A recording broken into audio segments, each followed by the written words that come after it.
queria agradecer a disponibilidade de vocês estarem aqui nessa oportunidade de discutir o partido político, né, o PRB. É importante para quem está aqui, mas é importante também para quem vai assistir essa palestra na internet, entender qual é o propósito disso aqui. Não é simplesmente uma discussão acadêmica, essa aqui é uma discussão aplicada. E qual é o objetivo dessa discussão? O objetivo dessa discussão é a gente construir raízes, construir uma identidade conceitual para o partido. Por quê? Porque os partidos políticos no Brasil sofrem de um descrédito enorme e, em grande medida, isso acontece porque a maioria deles não passam de uma associação de líderes políticos locais com seus projetos pessoais, disputando eleições e ocupando cargos. O PRB, desde o início, ele deixou muito claro que a proposta dele é diferente. Então, ele tem que fazer um processo de discussão interna, construir conceitualmente o que é ser republicano, dado que essa é a nossa lead, né, a nossa marca, conseguir transformar isso numa mensagem e principalmente começar a transformar isso em atos, né? Então, essa é uma discussão aplicada com o objetivo de responder as perguntas. Olha, o que é o PRB e o que é o republicanismo? É óbvio que a gente não vai esgotar essa discussão aqui, né? Ela é a primeira delas, é uma semente que está sendo plantada. Inclusive, isso tem que ser alvo depois de congressos, onde os grupos que pertencem ao PRB, de todos os lugares, de todas as militâncias, vão defender suas teses a respeito do que eles acham que deve ser a marca do partido, para, durante esse processo, né, o PRB ir ganhando uma identidade mais consolidada, mais enraizada perante as pessoas, tá bom? Então, a discussão aplicada a isso aqui. Volta só um pouquinho, Marcelo. Pois é, como é que se constrói uma imagem? Uma identidade partidária. Olha, um caminho, que é o caminho que boa parte dos partidos adotam, é simplesmente surfar nas características pessoais dos seus principais líderes, né? Então, por exemplo, o PSDB, ele tem uma concepção hoje que é muito diferente daquilo que o Fernando Henrique aplicou enquanto governante. Mas foi o estilo de gestão do Fernando Henrique que marcou, enfim, e que define o PSDB até hoje. Hoje nós temos alguns nomes importantes, né? Nós vamos ter um candidato a deputado, a prefeito na maior cidade do país, que é uma vitrine excepcional, equivalente quase que a uma disputa nacional, né? Nós temos a figura de José Alencar, que foi uma figura carismática, importante para todos, um nacionalista, mas que ficou no imaginário das pessoas em virtude da luta pela vida que ele travou, né? E nós temos agora, talvez, o maior expoente do partido, por estar ocupando um cargo de destaque, o ministro Crivella. Agora, qual é a mensagem que une esses três? Qual é o denominador comum entre Crivella, entre José Alencar e Celso Russomano, entre todos os outros líderes importantes que o PRB já tem? É o partido político. É o partido político, né? Cada um tem a sua ideia de gestão, cada um tem seu estilo de liderar, cada um tem a sua agenda, as suas bandeiras, as coisas que defendem, mas o que une essas pessoas é o partido político. Então, é essencial, né, para as pessoas começarem a ver a liga existente entre as diversas pessoas que compõem o PRB, é essencial que o que é o PRB esteja claro e acessível para todas elas, né? E, enfim, a gente tem aqui um dever de casa obrigatório, que é entender, então, o que é ser republicano, dado que a gente tem um partido republicano, né? Bom, e aqui a gente tem um parênteses antes da gente entrar mesmo na discussão teórica, que é a seguinte: apesar de você ter uma tradição enorme sobre o que é republicanismo, o que é república e por aí vai, o fato é que o PRB ele tem que apresentar uma coisa que seja original para as pessoas, né? Não dá simplesmente para resgatar uma discussão histórica e dizer, olha, nós somos isso aqui, aquilo que o Cícero, aquilo que os romanos, aquilo que os gregos defendiam há milhões de anos atrás. Não.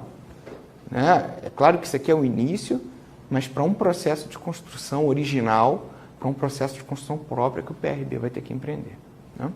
Então, vamos lá. Então, para a gente fugir desses personalismos, né, como eu disse, a gente precisa criar referências conceituais para o partido. Mais importante, transformar essas referências em mensagens operacionais, mensagens que possam ser transmitidas e, por fim, incorporá-las em tudo aquilo que a gente faz. A começar pela Fundação Republicana, nos seus cursos de formação política, nas suas mensagens, nas suas publicações, nos discursos dos parlamentares, nos projetos de lei, nos atos dos ministros, nas campanhas de prefeitos. Se a gente conseguir inserir uma mesma mensagem unindo todo esse grupo de lideranças políticas, a gente vai estar dando um passo muito importante para o processo de construção partidária que o PRB vai empreender. Tá? Bom, o texto de referência que a Thelma imprimiu e o pessoal da internet vai poder achar no site do professor Renato Giannini, é um texto chamado Democracia versus República, a questão dos desejos nas lutas sociais. Eu retirei alguns elementos desse texto e ele é bastante rico, ele é bastante interessante, ele merece uma leitura detalhada, né, mais calma depois. O Renato Giannini é professor de Filosofia e Ética da USP, colunista, comentarista político, enfim, é uma figura com bastante renome. E o que ele coloca no início do texto dele é o seguinte: olha, normalmente as pessoas, elas usam ou confundem ou acham que os conceitos de democracia e república são sinônimos, né? São faces da mesma moeda, né? Talvez porque a gente usa muitas vezes esses termos de forma indistinta para falar sobre a mesma coisa, né? Para falar sobre o Estado, para falar sobre o governo. Mas ele gostaria de lembrar que essas duas coisas elas possuem uma natureza distinta. E eu gosto muito da diferenciação que ele faz. A democracia, ela nasce com os gregos, né, com os poloi, e é engraçado porque, ao contrário, né, do que o senso comum acredita, a democracia ela tem na sua origem uma conotação muito negativa. Os gregos, eles entendiam que, isso está lá no Aristóteles, que democracia era uma forma deturpada de poder, uma forma deformada de governo. Por quê? Porque a democracia ela nasce ligada à ideia de desejo. Desejo dos pobres, dos poloi, né, dos pobres, de adquirir riquezas, de corrigir, digamos assim, uma situação de inequidade social, de ter acesso a bens, de melhorar o seu status dentro daquela sociedade. Tanto é que a definição literal, né, que era utilizada para a democracia entre os gregos era de tirania dos pobres. Né? Era um processo de apropriação e de desalojamento, né, de transferência dos recursos dos ricos para uma maioria pobre. E isso era visto de uma forma muito negativa. Pode passar. E aí isso é interessante porque isso confere, né, a ideia de democracia uma clara conotação de luta social. Né? Enfim, mesmo entre os antigos, né, você tem uma questão social, uma questão temática de distribuição de recursos e de bens muito forte. Isso vai contaminar as ideias socialistas e as ideias distributivistas sobre regimes políticos, sobre princípios de regimes políticos, e também vai começar a criar, a dar origem a uma perspectiva economicista da sociedade. Por exemplo, as sociedades vão começar a ser classificadas a partir de critérios econômicos, né? Classes sociais. É um critério absolutamente econômico.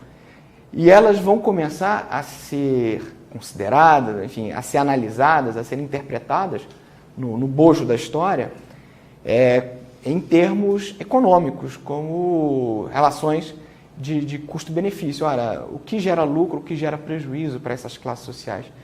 Então, isso vai dar uma base para uma perspectiva muito materialista, e aí está o nosso querido Marx, né, para trabalhar essa questão, e economicista da sociedade, onde o principal problema mesmo das pessoas é a distribuição das riquezas. E isso é muito engraçado, porque o próprio Giannini vai dizer que lá no século XIX, no século XX, o pessoal vai resgatar o conceito de democracia, mas vai mudar um pouco o sentido dele. Né? Vai dizer, não, democracia não tem nada a ver com distribuição, com acesso, com equilíbrio de riquezas. Democracia tem a ver com competição política, uma forma de você escolher e destituir governos, nada mais. Esses governos não têm necessariamente um compromisso, né, com essa questão do desejo, com essa questão da distribuição dos bens e das riquezas entre as pessoas. Mas se a gente for perguntar para as pessoas, e isso é um exercício para o partido também, né, como é que a democracia se faz sentir? É claro que durante períodos autoritários, sei lá, períodos de ditadura, a questão dos direitos, né, da liberdade de voto, do direito de voz, isso é uma coisa que é mais sensível e as pessoas se identificam mais como sendo democracia. Agora, quando a gente vive num período aberto, como é hoje, e você vai falar de democracia para as pessoas, a democracia se faz sentir na medida em que as pessoas elas têm um nível X de vida que envolve, sim, consumo. Aliás, isso é uma coisa até interessante no caso, por exemplo, do Celso Russomano, que trabalha a questão da temática do consumidor, e hoje, para as pessoas, a dimensão da cidadania está muito ligada com acesso ao mercado de consumo. Né? Para você explicar para as pessoas, muitas vezes, o que é democracia, você fala assim, não, hoje você pode entrar numa loja e ter uma televisão igual a do seu chefe, né? Um celular igual a daquele cara rico da televisão. Isso explica a democracia muito melhor para as pessoas do que qualquer discussão sobre os gregos, sobre Atenas, sobre qualquer coisa desse tipo. Né? Nesse sentido, as Casas Bahia, né? O Ricardo Eletro, enfim, esse pessoal, na verdade, são atores dentro desse processo de construção democrática que a gente está vivendo. Porque a democracia, por mais que nós não queremos ver, ela está ligada a essa questão da realização desses desejos, da realização de uma compensação, de uma recompensa material. Mas é claro que tudo isso é acompanhado por projetos de poder. Né? Enquanto que a República... pois não, Marcelo. O republicanismo, ele tem uma outra origem. Né? Ele vem dos romanos e ele não está ligado à realização de desejos, ele não está ligado ao bem-estar material. Pelo contrário, a República ela tem um sentido original de abnegação, de sacrifício. Tanto é que ela está ligada à ideia do desenvolvimento de uma virtude que pode ser resumida com o sacrifício do interesse privado em prol do bem comum. O sacrifício das paixões privadas, dos desejos privados, né, em prol do bem comum. Então, isso é interessante porque toda discussão que envolve a República e o republicanismo não está ligada, por exemplo, não está ligada necessariamente à correção das assimetrias materiais existentes entre as pessoas, não. Ela está ligada à criação de um amparo institucional, normalmente leis, de regras, para fazer com que as pessoas, incentivar as pessoas a exercerem coisas em prol do bem comum. Né? Isso é muito interessante. Por exemplo, nos Estados Unidos, a Constituição americana em nenhum momento diz que o país é democrático. Em nenhum momento. A Constituição ela diz que o país ele é uma república.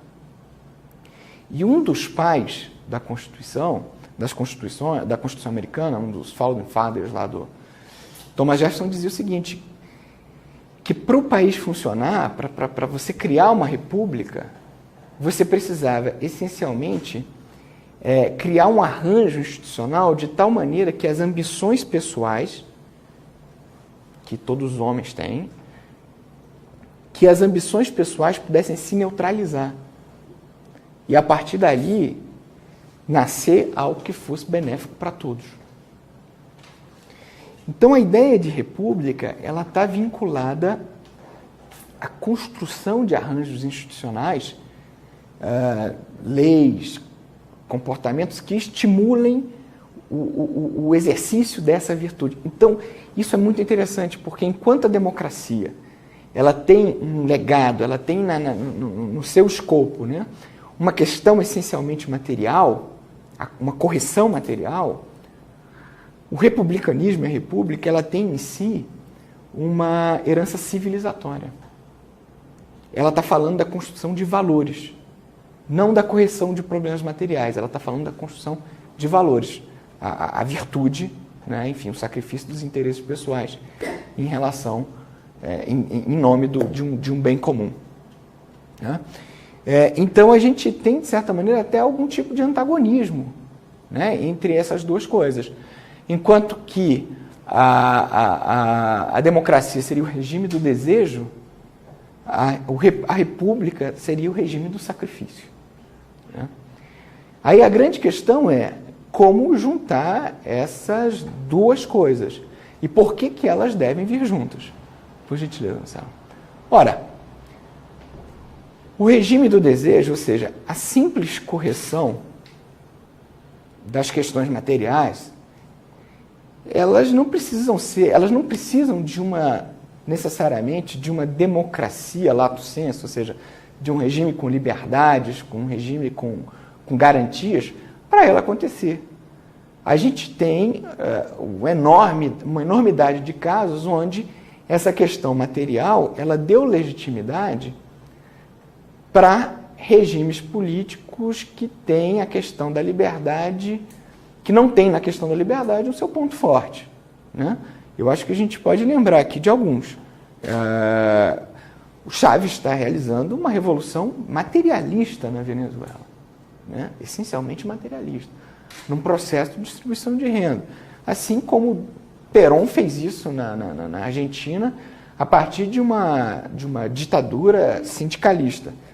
E quem é que não se lembra de Getúlio Vargas, que era chamado pai dos pobres?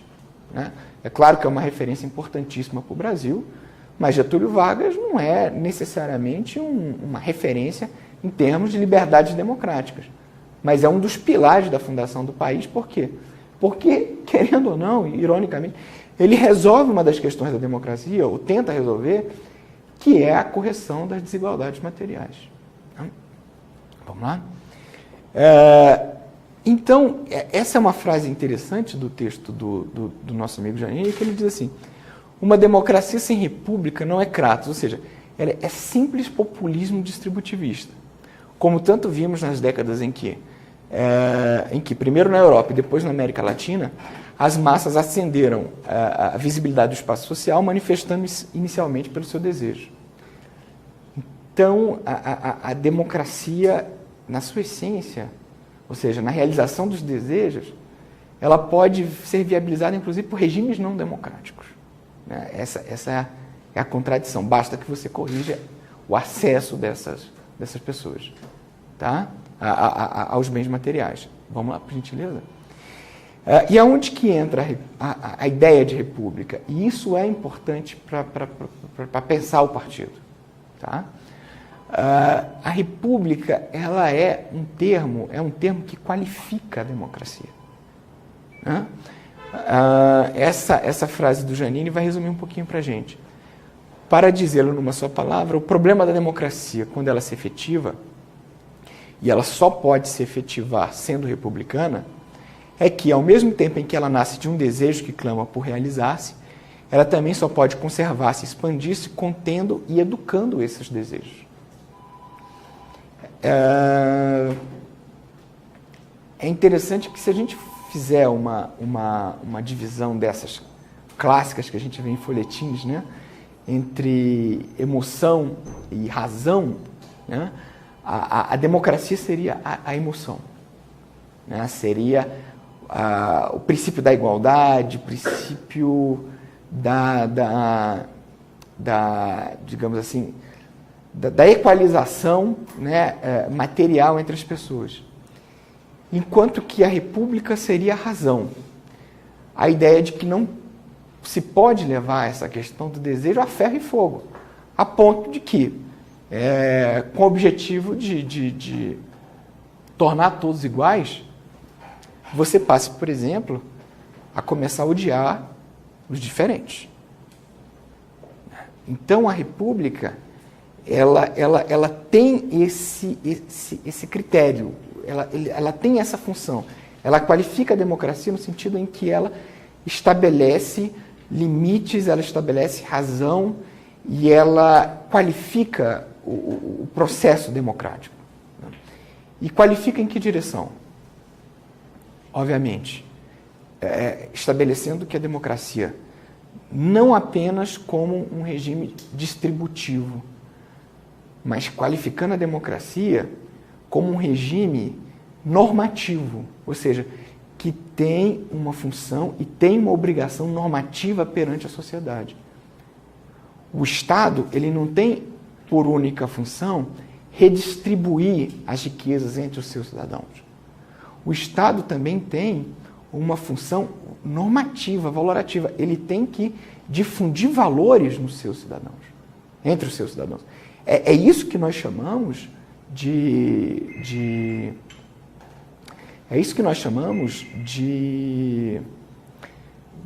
digamos assim, de uma religião cívica, para não ficar, para conseguir nominar. Isso que nós chamamos da criação de um processo civilizatório. Por exemplo, os Estados Unidos, ninguém tem dúvida que é um Estado laico, que é um Estado que preserva profundamente as suas liberdades individuais e tem um caráter profundamente liberal.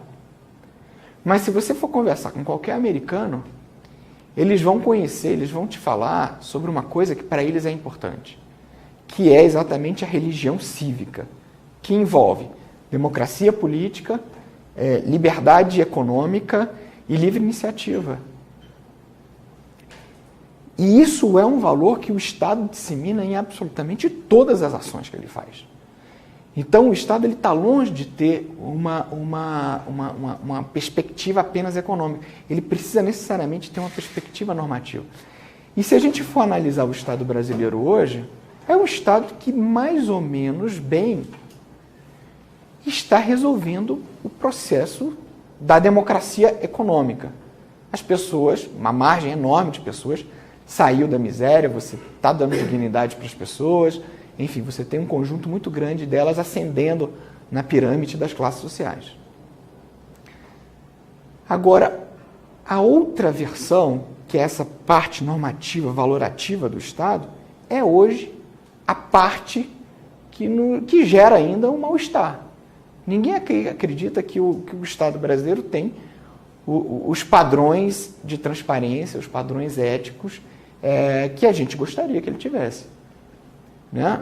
É interessante observar que uma vez eu vi um filme e o menininho fazia uma redação e perguntava assim para o pai dele: pai, eu preciso aqui responder uma redação. Aí ele: qual é o tema da redação? Eu tenho aqui que redigir por que o governo dos Estados Unidos é o melhor governo do mundo. Ou seja, lá você tem uma confiança nas ações que o Estado faz porque ele emana com eficiência valores de eficiência, enfim, de algum tipo de ética, de algum tipo de comprometimento, de espírito público, de virtude. E nós ainda não conseguimos fazer isso. Então nós resolvemos hoje, mais ou menos bem, o problema da democracia, nessa versão do desejo, das realizações materiais. Mas ainda não resolvemos o problema da república. Né? Ela, enfim, ainda é o patinho feio, ainda é o elo mais fraco, né, dentro dessa corrente. Por favor.